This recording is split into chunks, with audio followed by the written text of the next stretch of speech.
Hello, dear Sun, Moon, Rising, and Venus signs. Kamusta kayo? Sana po ay nasa mabuti kayong kalagayan. Welcome back po sa Star Tarot. Kung bago kayo dito, welcome din kayo. Thank you sa inyong support. I truly appreciate it. God bless you all po. Tignan natin ang mga paunang mensahe ninyo po for the month of February. We have Dragonfly Spirit. We have number 22. Agad-agad pinakita sa akin ng guides ko yung number 22. That is a very powerful number, Leo. So, I suggest po na please look up for the meaning of number 22. That is the master number 22 po for more guidance. Okay? Dragonfly Spirit, ang hatid na mensahe sa inyo dito, truth transcends illusion, no? There is some truth that is coming to light sa ngayon na yun ang it's going to rise above, no? Doon sa inyong illusion, doon sa inyong mga akala, yung ganon, no? So, mas mamamayanin dito ngayon ang katotohanan at yung parang mabubura dito yung mga dati na ninyong pinaniwalaan, yung ganon, no? Kasi, yun pala, mapapatunayan ninyo ngayon or madidiscover ninyo ngayon na yung mga pinaniwalaan nyo pala noon ay wala naman pala talagang katotohanan because the truth is going to arise sa ngayon, ano? So what else? We have Bat Spirit. Rebirth is assured. This is beautiful. This is a major transformation, Leo. So, major transformation, major change ang magaganap dito sa buhay ninyo.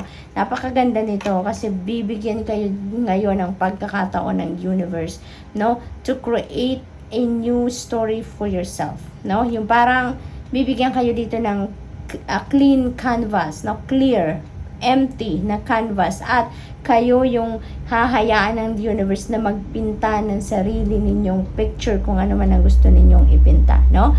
Dito kayo bibigyan ng pagkakataon ngayon na mag-create kayo ng buhay na gusto ninyo, na kung ano yung ine-envision ninyo for yourself, you are free, no?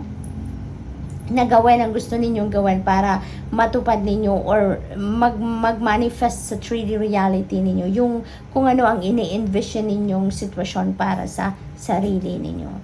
So, what else, Leo? We have Antelope Spirit. Life is speeding up. Napakaganda naman nito, Leo. We have 222. We have 3 twos ngayon. So, that is also a powerful number, powerful combination kasi that is an angel number. Now, so I also suggest, Leo, aside from master number 22, please also look up for angel number 222 for more guidance po. Okay? So, bibilis ang lahat, mabilis ang galawan ng sitwasyon ngayon ni Leo, no?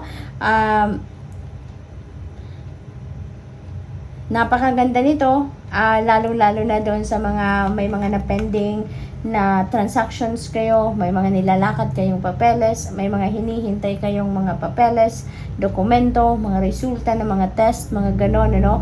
Kasi kung na-pending yan, na-stuck, no, na may mga blockages, ngayon, for sure, that will be lifted na, no? At bibilis na ang lahat. Bibilis na ang lahat. Uusad na ang lahat. Aandar ng muli, no? Kung ano man ang mga nahinto, kung ano man ang mga na-pending, ngayon, magkakaroon na ng progress. So, good luck to that, Leo.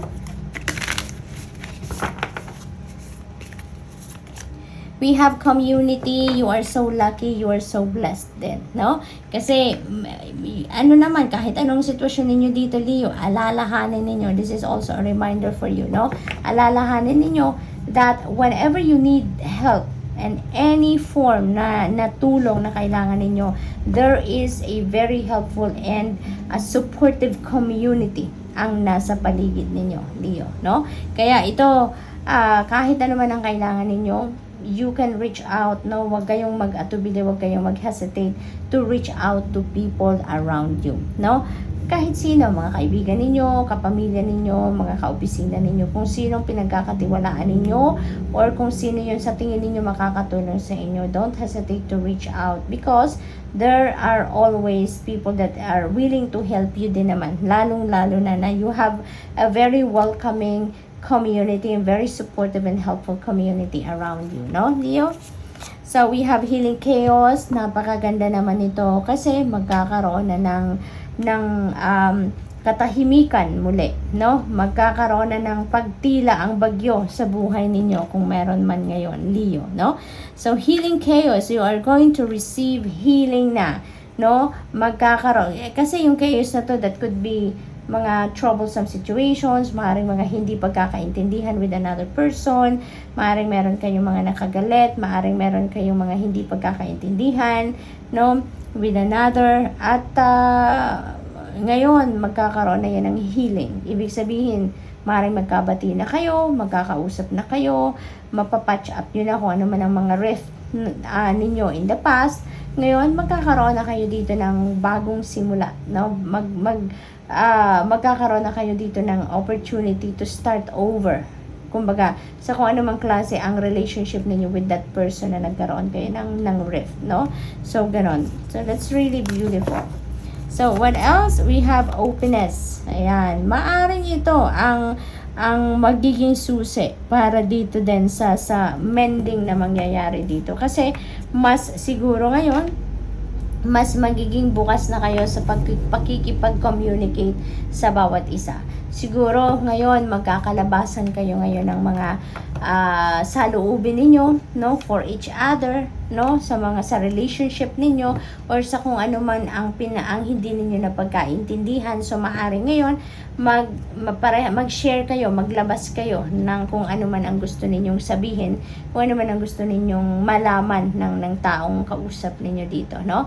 Yun ang napipick up ko dyan for some of you, Leo. Kaya siguro, no, maa-appreciate ninyo ang courage ng pagsasalita ng bawat isa dito paglalabas ng inyong mga kanya-kanyang saloobin.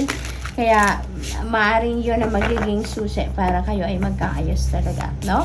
So, what else for Leo? We have manifestation. Napakaganda. Ibig sabihin nito na you have the power ngayon. You have the extra spiritual power ngayon to manifest, no, your dreams, to manifest your heart's desires, your goals, yung ganon, ano, Leo. Kaya,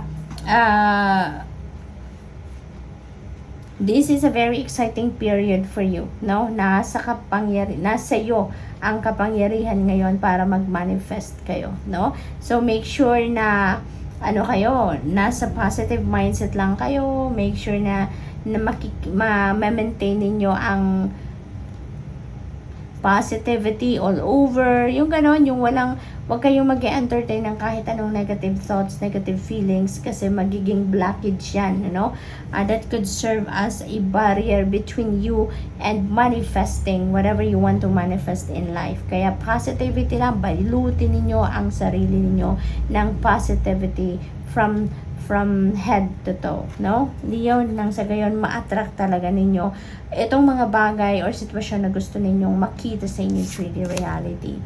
We have protection. Ayan. So, maybe ang iba sa inyo is very protective of your kids, very protective of your loved ones, yung mga ganon, yun din ang napipick up ko dyan. It could also be protection for your hopes and dreams, protection for your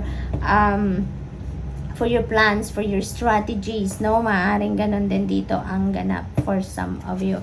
Maybe kailangan ninyong maging protective of those, no? Kasi maaaring may mga low vibration people around you, no? Na naghihintay lang kung kailan sila makasalisi.